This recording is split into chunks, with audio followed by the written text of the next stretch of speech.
천여 명의 목숨을 앗아간 가습기 살균제 위험성이 세상에 알려진 지 올해로 12년이 됐습니다. 아직도 일부 업체에 대한 처벌은 이루어지지 않고 있고 제대로 된 보상도 없어 피해자들은 여전히 고통 속에 살고 있습니다. MBC 경남 이선영 기자의 보도입니다.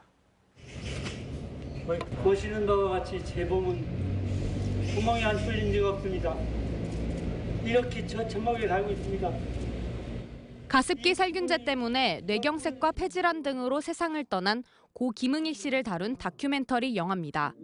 영화를 보는 이들은 가습기 살균제 피해자와 시민사회 단체들. 5년 동안 가습기 살균제를 썼다 지난해 폐암 1기 진단을 받은 한 피해자는 자녀들까지 고통이 대물림됐습니다. 아토피가 아닌데 피부 질환까지도 지금 막 빗물이 줄줄 나고 하는데 큰 병원에 가봐도 원인을 알 수가 없다고. 가습기 살균제의 위험성이 알려진 지 12년. 피해자들의 고통은 여전합니다. 이게 없으면 살아갈 수가 없고 잘 때건 또 모든 생활에 이게 있어야 되니까. 그나마 원인을 추정할 수 있어 신고한 사람은 전체 피해자 추산치의 0.8%. 신고를 해도 구제 인정을 받지 못한 경우가 36%나 됩니다. 그동안 가해 기업들로부터 거둔 구제금에서 정부가 지원해준 치료비도 폐 관련 질환만 해당됐을 뿐입니다. 우리가 병원비 쓴 거에 대해서 한 70%가량뿐이 안 되는 거예요. 폐 관련된 항목만 지급이 되고. 저는 10몇만 원 넘는 하이 받았고 다른 보상이 하나도 안 되는 거는 인정서만 받았고 아이 인정 자체도 못 받았고 원래 질병이 있다면서. 여기에 피해자에 대한 기업들의 직접 배상은 중단된 상태입니다.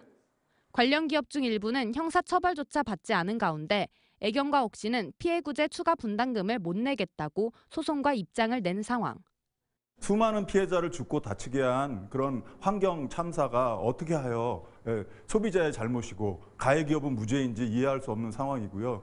이번 2심 판결이야말로 제대로 SK케미칼 애경산업, 신세계 이마트 등 1심에서 무죄를 받은 전직 임직원 13명의 항소심 결심 공판이 오는 26일 열리는 가운데 환경보건시민센터는 연말까지 유죄 촉구 탄원서를 받아 법원에 제출하기로 했습니다. MBC 뉴스 이선영입니다. 언제 어디서나 내 손 안의 뉴스. 광주 MBC 뉴스 유튜브 구독으로 함께하세요.